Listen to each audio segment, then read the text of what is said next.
porque en Radio Sur de Los Ángeles tenemos el placer de saludar a nuestro profesor predilecto, don Alejandro González. ¿Cómo está, profesor? Diga Bienvenido. el gusto, no el placer. Bueno, Sí, otros dicen que es más porque- caro, sí, que no sé tiene qué, otra tarifa. que claro, ya tiene otro problema con eso. Oiga, no me diga nada, que ha habido unas cosas por ahí. Ya, pero eso no tiene nada que ver con la fístula. Exacto, ni con lo que vamos a hablar, Ni lo que vamos a hablar hoy día tampoco. no vaya a pensar que vamos a hablar solamente de las fístulas. No, ese es el tema central. Pero sí tiene que ver. Sí hay una fístula en la Sí, historia. hay una fístula en la historia. Bueno, buenas tardes. Muy Aquí buenas nos están tardes, escuchando, profesor, por ¿cómo le supuesto, va? sí, hay que saludar. Sumamente. ¿Cómo le fue con su... Usted, porque usted hace también unas peroratas por internet. Pero ahí. por supuesto, pues ahí Ah. estamos de a poco, tertulias históricas, Está tomando vuelo, tertulias históricas. Está agarrando vuelo, No se la pierda. Puede seguirnos en Instagram, @tertulias_histórica, así de sencillo. Claro, con el guión bajo, si no se olvide. Sí, con el guión bajo se no nos va a pillar. Sí. De hecho, hicimos la prolongación de la clase de los venenos, que Ya. todavía tenemos pendiente la Que segunda está parte acá en pendiente la aquí, emisora. pues, La sí, próxima pues. semana llega Es la... que Alejandro está pituteando en otra cosa más, entonces, claro. Claro, un obvio, problema, sí. pues. Aparte que allá pagan, aquí no. Así que... Pero aquí usted se hace famoso, pues, señor. Claro. Bueno, ¿Ve pero usted? sí, estamos avanzando. De hecho, este lunes viene otra clase, que esta va a ser una clase a medias entre Ya. la Bárbara Giangrandi, que es Ujú. la creadora de Tertulia Histórica, y este humilde servidor, Ya. que vamos a hablar, como está en boga esto del libro del Buzón de las Impuras de la Francisca Solar, que se estrenó hace poco el libro, que tiene que ver con la historia del incendio de la iglesia de la Compañía de Jesús, el 8 de diciembre de 1862. Nosotros vamos a hacer la clase respecto al incendio. O sea, tanto la versión histórica como La versión novelada. la versión novelada, pero no le vamos a dar tanta información, sino principalmente a explicar los hechos Claro. y el contexto histórico de cuándo se produce este tema. ¿Por qué habían tantas mujeres ese día en la misa? Más que hombres. Y también de ahí que, por favor, ténganlo en cuenta cuando construyan locales comerciales y esas cosas, que las puertas se abran hacia afuera. Claro, ahora también bueno, ahí podemos entrar a discutir, porque hay tesis que plantean que la culpa es de los jesuitas, Ah, claro, ya. claro, que ellos eran los arquitectos que construyeron el templo. Pero ¿quién inició el incendio? Claro, pero es que fue por las velas, pues unas velas agarraron unas cortinas, Claro. pero ¿quién hizo el templo? ¿Los jesuitas o el arquitecto? Claro. Entonces, la culpa siempre es de los ¿Y arquitectos. fue el arquitecto o el gran arquitecto? Claro, sí, ¿Quién no, fue? Entramos sí, con un no creo que problema. era Escudero el apellido. No, Caballero creo que ya haya trabajaba en esa época ya. Sí. No sé. Yo creo que no creo que haya sido. No, Orlando no le hubiera pasado eso. No, jamás. No, jamás. porque Profesional destacado. el profesional destacado, eminente, Exacto. prominente. Sí, prominente sobre todo. Todas esas cosas. Bueno, Sí. pero como te sabes la tónica siempre de este programa, no es de eso No de es lo de que eso de vamos lo que a veníamos a hablar hablar, hoy día, pues, porque lo que pasa es que conversando con el señor Mendoza fuera de micrófono la semana Claro, pasada, siempre. surgió un tema que a él le pareció de lo más cachilupi, Claro. que tiene que ver con el origen curioso de canciones muy famosas De la historia. de la historia. Claro. No solo canciones, digamos, populares, principalmente vamos a hablar de incluso de música docta. Claro. Y quiero partir, ¿Ve ¿y usted? por qué hablaba el señor Mendoza de las fístulas? Usted me podrá decir, pero ¿qué tiene que ver la fístula con una canción? Efectivamente, en el siglo XVII, el Real Traste de Su Majestad Don Luis XIV de Francia sufrió una fístula anal.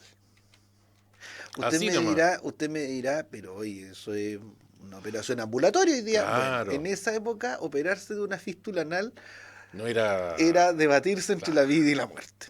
Exactamente. Y efectivamente, las tasas de muertos en operaciones era mucho mayor. O sea, era más posibilidades de que usted se muriera en la operación a que usted se salvara. De Ajá. lo que fuera que usted se operara, desde una extracción de muela hasta una operación intestinal. O sea, y en el caso de la fístula no era la excepción. Porque Pero qué comúnmente bien. se les iba en sangre al paciente, no llevan como. Y usted también sabe que la Semmelweis no había nacido para decir que tiene que lavarse las manos antes de operar y no después. y no después. Entonces las infecciones estaban a la orden del día. Claro. Entonces se producía esta situación de. A ver, resulta que por ahí por 1678 más o menos aproximadamente, al pobre rey Luis XIV le surgió una fístula anal, que le causaba tal incomodidad que incluso no era capaz de andar a caballo. De hecho, hasta estar sentado le costaba. Claro. Ni siquiera eso. No, nada. O sea, era muy, muy compleja la situación. Pero, como bien dije, el tema de operarle la fístula al rey, Tal vez producto de algún impropio estreñimiento real. claro, era complicado. Porque, ¿qué cirujano va a querer operar al rey sabiendo que hay alta probabilidad de que el rey se muera? Sí. Y vas a cargar con... Y el pobre cirujano real dijo, a ver, ¿cómo lo podemos hacer? No hallaron nada mejor que pescar indigente y empezar a ensayar. y ensayo y error. Venga para acá. Se Usted tiene murieron- No, si yo no tengo, no importa. Venga para acá. Venga para acá. Y empezaron, bueno, hasta que se dio cuenta el Ajá. cirujano que lo que necesitaba era un bisturí especial. Claro, algo hecho al efecto. Y se fabricó una especie de bisturí con forma de garfio, Con sacapunta. una cosa así, claro, Claro. como una especie de anzuelo Ya. más grande, y procedió a la operación de su Real Majestad. Claro. Dice la crónica que te comprenderá con una operación sin anestesia.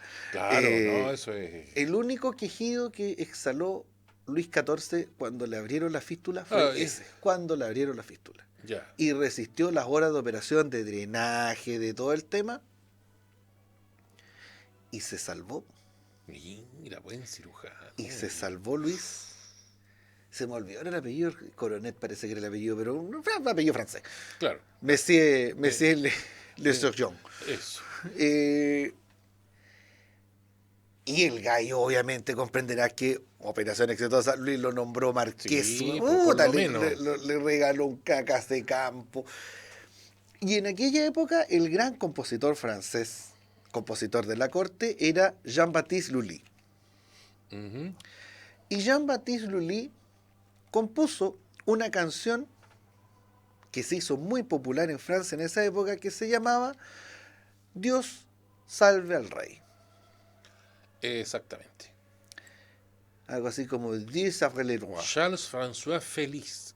Charles-François Félix, Charles gracias. François. Él era el cirujano de El cirujano. la operación cirujano de que fístula de Luis XIV. exitosamente esta fístula anal real en 1686. Y resulta Mira qué que Lully hace esta canción que se populariza.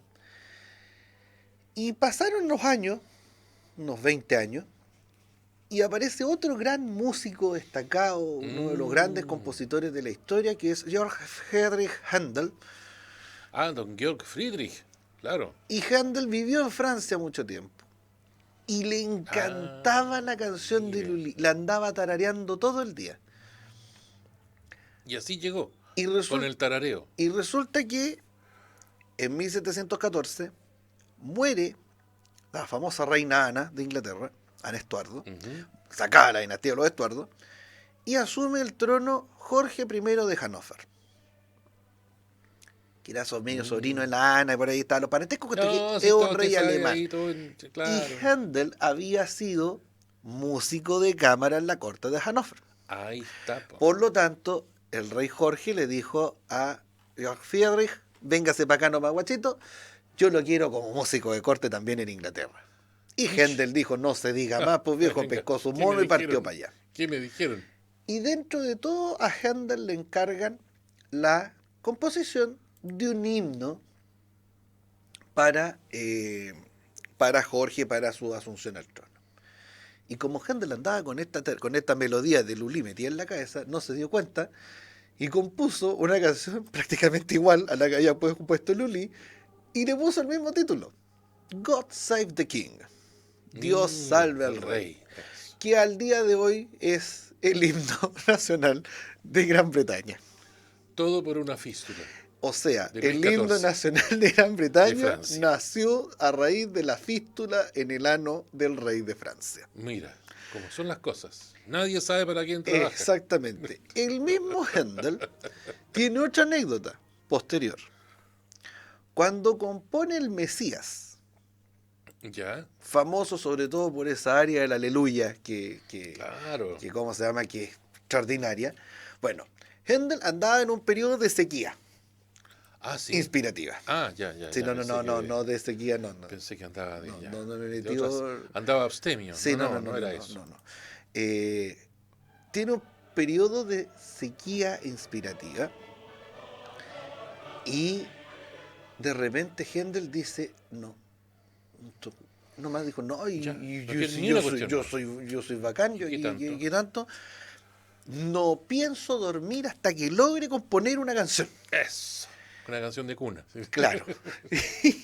Y resulta que coincide ¿Mm? que le toca ir a una misa de Navidad.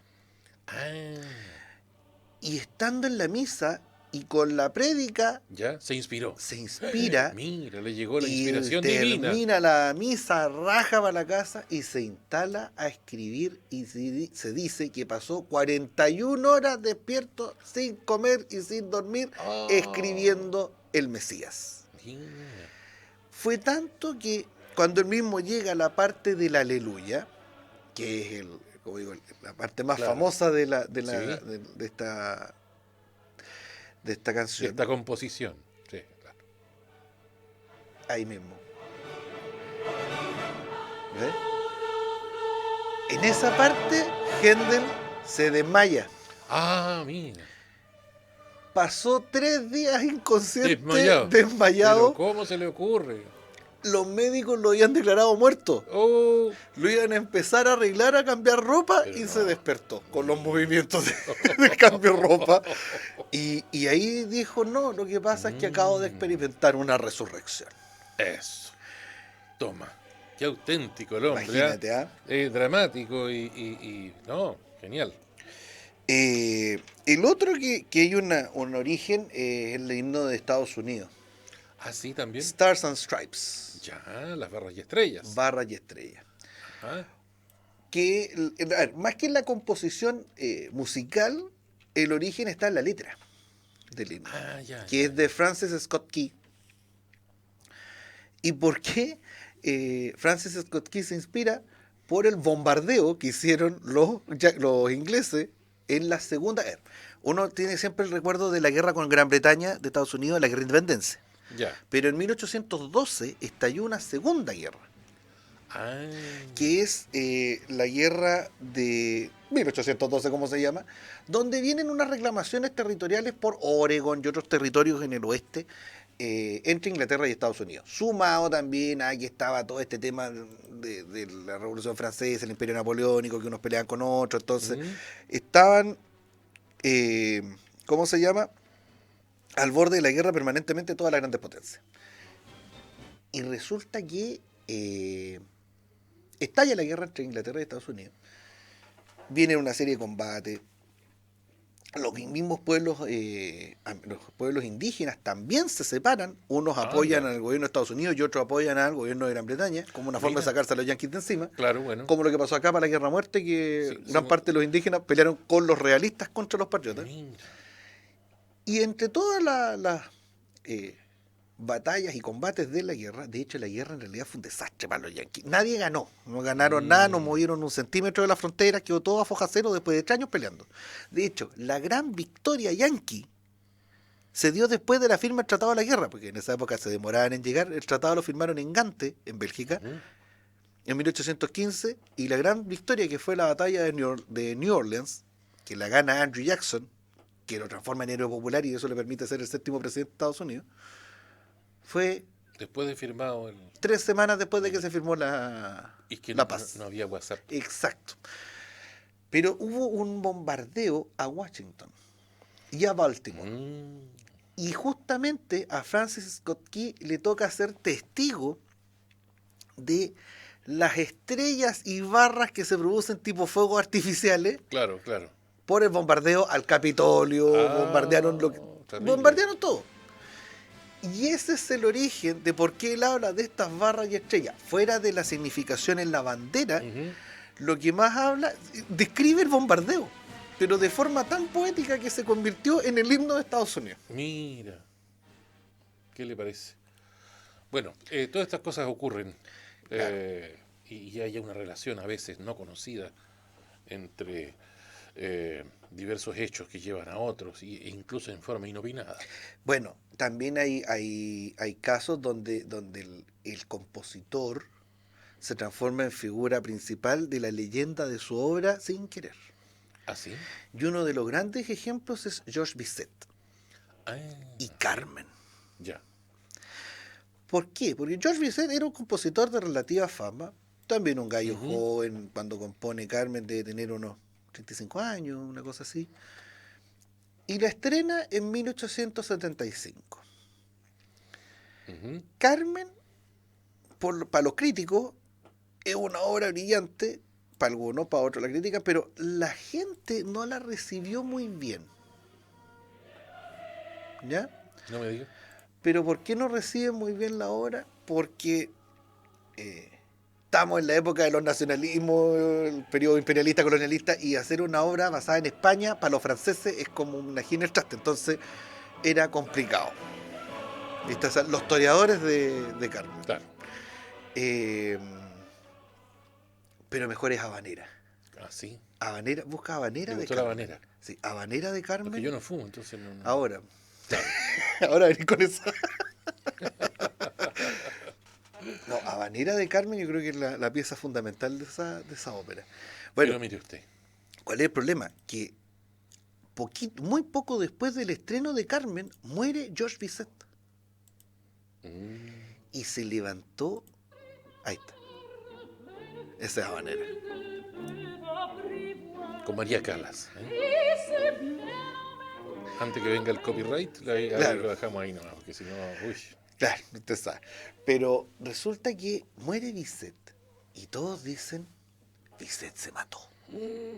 Ah, Hasta el día de hoy no se sabe si efectivamente Bizet se mató o no. ya.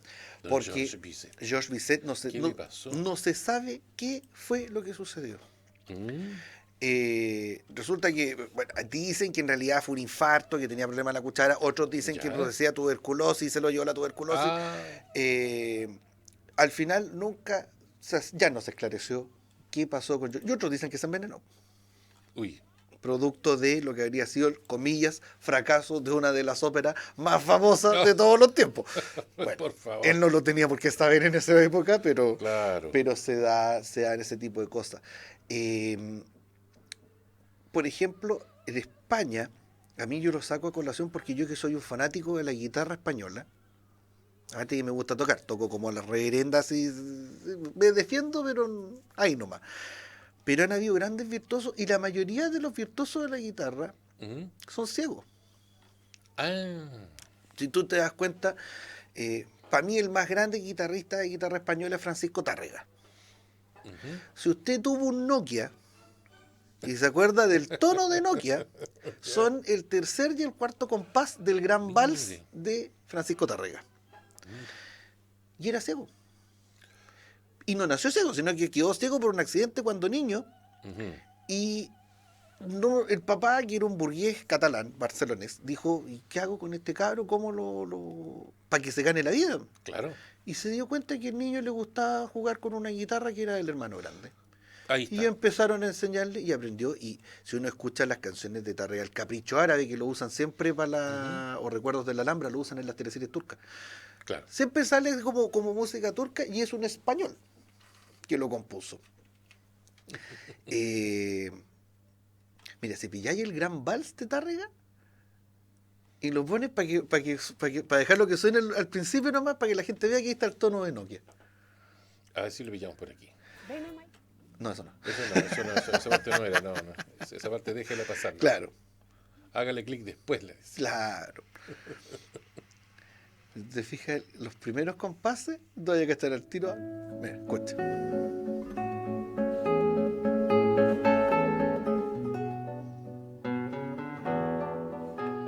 Tendríamos que Mira, escucha, escucha, buscarlo. escucha. Ahí ¿Viste? está, El pues, tono de mire. Nokia. Mire, ahí está. Qué buena. Entonces, Qué descubrimiento musical. para que veas, ¿ves? Si no, yo este tema yo lo exploré bastante porque uno que es melómano, Claro. también le gusta Y otras cosas más. además,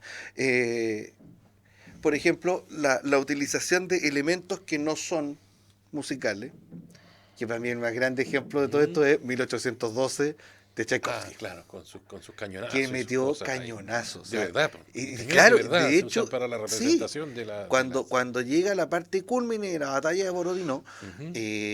tararararararán, y pa, le pega los Y cañonazos. Claro, y que viene pero abajo. es como que tú te sientes en medio Pero claro, de ¿cómo con que se llama? Del campanas y combate. cañones. Claro. Claro, así que, no, bonita esa representación, Por fantástica. ejemplo, hay canciones que la gente ha escuchado millones de veces que no tiene Mm. idea que tienen origen. Obertura 1812. Claro. Por ejemplo, la carga de la brigada ligera. ¿Ya?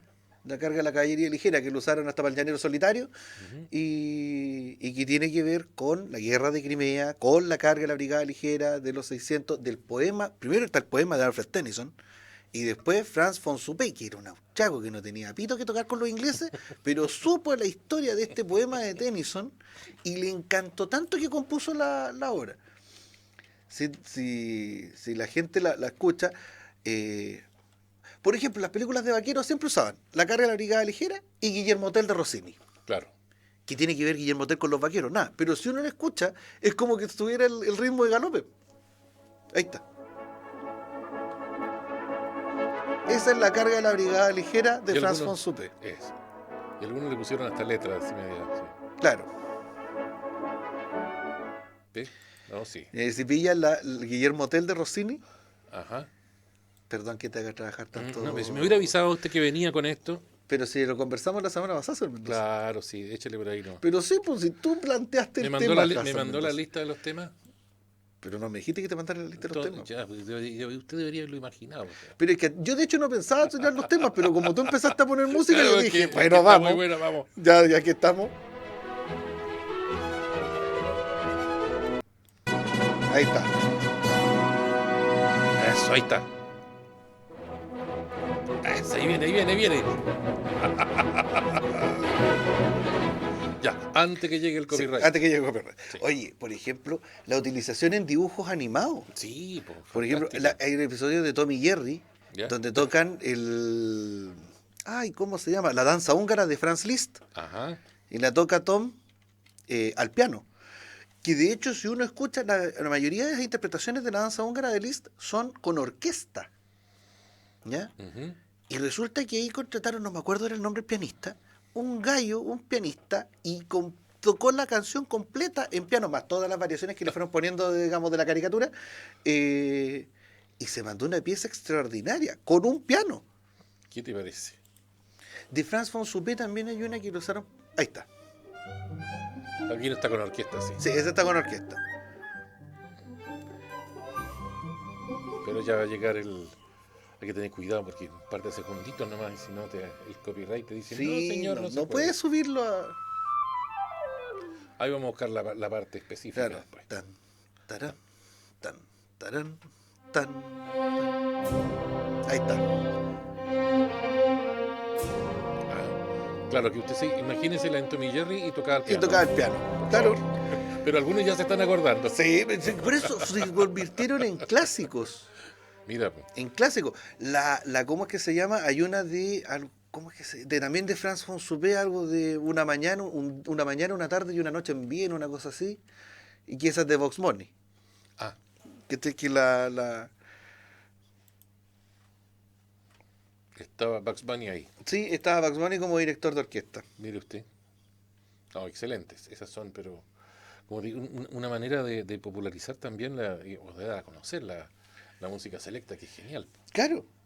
La utilización de la música selecta a lo largo ¿cómo se llama? Del cine y de la televisión ha permitido que muchas de estas piezas lleguen hasta el día de hoy. Po. Claro. Por ejemplo, las marchas fúnebres. Ahí está. Sí, algo como Ein Morgen, Y se ve. Ein Tag, Ein... Claro. Und Ein Nacht. Mañana, tarde y noche en Viena. En Viena, ¿ves? Pero ahí donde el conejo de la suerte se le enrolla todo el... Claro, porque se pone a pelear con una mosca. Claro. Claro, la mosca le empieza a hinchar mientras está dirigiendo la orquesta, entonces viene toda la pelea con la mosca. Imagínate. No, sí. Por eso, mira, yo esta Este programa lo teníamos pendiente hace rato. Lo que pasa es que pensaba yo traer, que también lo tengo pendiente, porque tuve en mis manos el placer de gozar.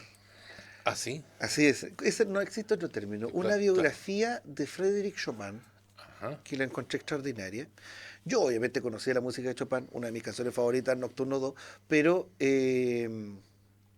cuando uno se mete en la vida de Chopin y cómo su vida influye en sus composiciones, a diferencia de otros artistas que basan sus composiciones principalmente en acontecimientos, como por ejemplo, no sé, Händel basándose en el nacimiento de Cristo, o sea, pero si uno analiza la música de Chopin, es una música muy personal. Habla de sus penas amorosas, habla de sus enfermedades, habla de la nostalgia por Polonia. Chopin se va de Polonia a los 20 años y no regresa nunca más. Mira. El último contacto que tiene con tierra polaca fue una cajita con tierra polaca que le mandaron para poder depositarla junto con su cuerpo en el Père Lachaise. Entonces, todo lo que fue el periodo con la George Sand, cuando se van a vivir a Mallorca, generó una serie de piezas. Y eso que el piano que tenía en Mallorca dicen que valía callampa. Y reclamaba a Chopin porque el piano no era el piano de él, y no le llegaron nunca el piano Pleyel que tenía en París. Pero así todo logró componer un montón de piezas dedicadas a la George Sand. Piezas románticas, piezas más tristes, piezas más mañosas, si se quiere, dependiendo de cómo era el estado anímico. Y que hacía cantar el piano, que eso es lo otro. O sea, hay una anécdota con Chopin, fíjate. Cuando, bueno, Chopin es un niño prodigio, así tipo Mozart. A los 4 años ya tocaba piano sin ningún problema. Y de hecho casi cometió un error terrible, como Paderewski, que se habían puesto, empezaron a meterse Sí, palitos una entre medio de los cuestión, dedos para agrandar, artilugios para alargar los sí. dedos, que le habría significado perder su capacidad Mira, de tocar, y que menos mal el papá lo cachó y lo frenó. mira. Nicolás Chopin también era músico, era profesor de música, de hecho, francés. Por eso el apellido, por eso se llama Frédéric, siendo polaco. Uralá. El papá era francés, la madre era polaca por todos lados, pero el papá era francés, avecindado en Polonia. Y bueno, cuando el primer concierto que da Chopin lo da a los 8 años. Y resulta que termina y se paran a ovacionarlo, y se acercó un periodista polaco a preguntarle, bueno, ¿cuál crees tú a qué se debe que la gente te esté aplaudiendo tanto, que te reciban de esa manera? Y Chopin se miró la guata y dijo, yo creo que debe ser esta chorrera que estoy usando porque es preciosa. Qué bonito. La inocencia. Qué inocencia. La inocencia de los mira, niños. la inocencia.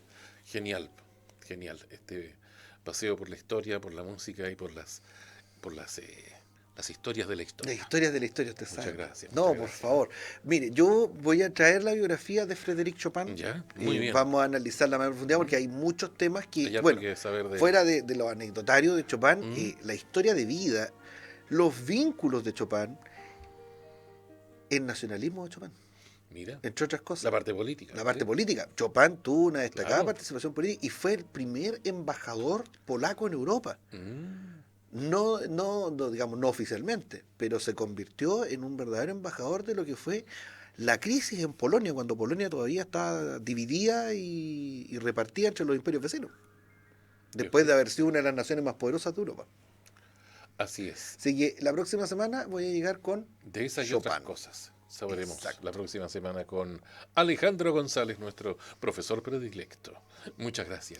Gracias a ti, Hasta la mi querido otra. Hassan. Nos vemos. Chao, chao.